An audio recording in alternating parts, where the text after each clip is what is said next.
일반적으로 원인과 결과의 상호관계로 정의되는 인과율은 어떻게 해서 사물이 생기고 변화가 일어나고 사건들이 관계를 맺게 되는지에 관한 것이다. 불교에서는 다르마라는 말이 같은 의미를 지니고 있다.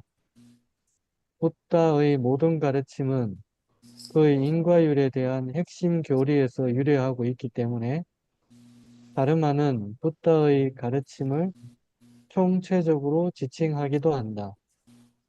왜냐하면 삶을 이해하고 살아가는 방식은 인과적 가정에 근거를 두고 있기 때문이다. 우리 시대에 일어나고 있는 주요한 변화 가운데 하나는 선형적이며 단일 방향적으로 생각되던 인과율을 현상들이 호혜적 또는 상호적인 방식으로 서로 간에 영향을 주는 역동적 상호 의존성으로 파악하게 된 것이다. 상호 인과적 패러다임이 생겨나고 있는데 그것을 이해하기 위한 개념적 도구들은 과학에서 비롯된 하나의 학제적 접근 방식인 일반 시스템 이론에서 찾아볼 수 있다. 한편 인과 과정에 대한 시스템 철학의 견해는 연기 또는 의존적 상호 발생이라고 불리는 붓다의 인과율에 대한 가르침과 뚜렷한 상충을 보이고 있다. 비록 시간적으로, 문화적으로, 그리고 자료와 방법 등에서 서로 거리가 먼 사상 체계들 사이에서 생기는 것이지만 이 일치들은 매우 계몽적인 것이다. 우리는 역사를 공부하고 과거에 이런 저러한 것들이 현재에 어떤 영향을 미치는가를 공부를 하는데 우리가 아는 지식은 굉장히 한정적이에요. 그리고 우리가 동양 사상, 서양 사상이라고 구별을 하는 것 자체도 굉장히 인위적인 것으로 생각이 돼요. 동양과 서양의 교류의 역사는 생각보다도 깊고 상호 영향을 주고받은 부분이 굉장히 큰데 우리는 그걸 다 알지 못하기 때문에 동양 사상은 동양에 있었던 것이고 서양 사상은 서양에 있었던 것이다라고 생각을 하는데 과거에 동서양의 교류에 대한 어, 연구를 하신 분의 동영상을 조금 내가 본 적이 있는데 거기서 나오는 얘기를 들으면서 깜짝 놀랐던 것들이 알렉산더 대왕이 인도를 원정을 했을 때 그 원정단에 그리스의 철학자들이 많이 참여해서 같이 갔었다는 얘기예요. 그래서 인도에 머무르는 동안에 인도에 있었던 그 당시 학자들과 빈번한 교류를 통해서 서로 간에 사상적인 교류들이 있었다는 얘기예요.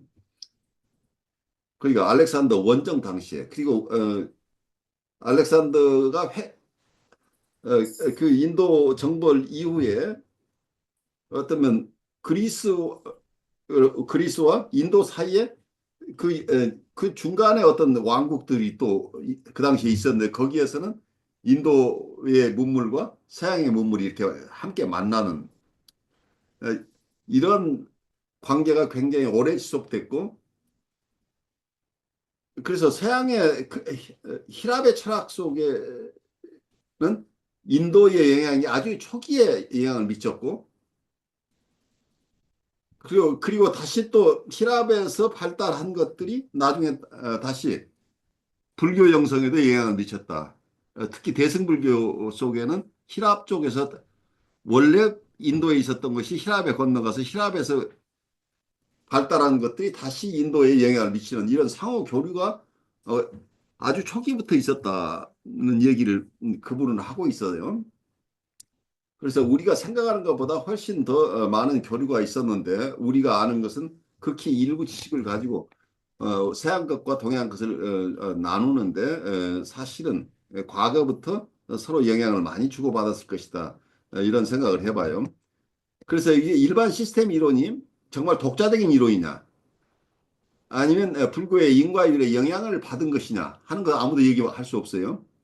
왜냐하면 우리는 항상 우리가 어디에서 왔는지 모르지만 내가 가진 지식은 내 것이라고 착각하고 있는데 그 내가 이해하고 있는 것은 나에게 영향을 준 여러 서적이나 선생님을 통해서 왔는데 그분들은 또 다른 분들의 영향을 받아서 이렇게 왔기 때문에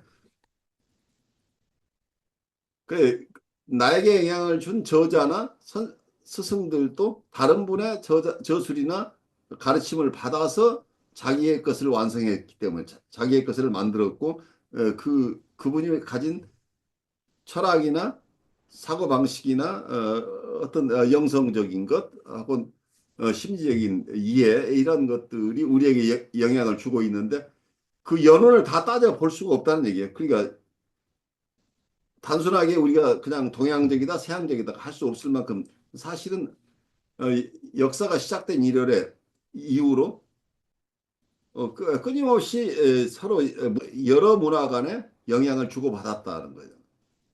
그 많은 영향을 주고받았는데 우리는 우리가 그걸 다 이해할 수 없기 때문에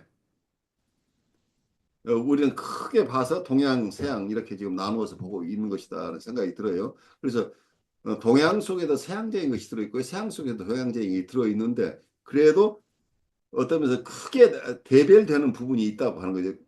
아까 제가 말씀드렸지만 서양 사람들은 뭔가를 나누어서 연구하는 거, 분석적인 기법에 능하고 동양 사람들은 나누어진 것을 통합해내는 통합적인 어떤 사고 능력이 뛰어난 것처럼 보여요. 그래서 이 두 가지의 큰 흐름들이 함께 만나는 것을 함께 만나서 좀 더 폭넓은 이해가 이루어지는데 이건 그냥 문화 간의 어떤 통합 뭐 문제는 영원히 지속될 부분이지만 우리 개인 입장에서는 내 안에 있는 동양적인 것과 서양적인 것이 내 안에 지금 여러 가지가 함께 섞여 있어요.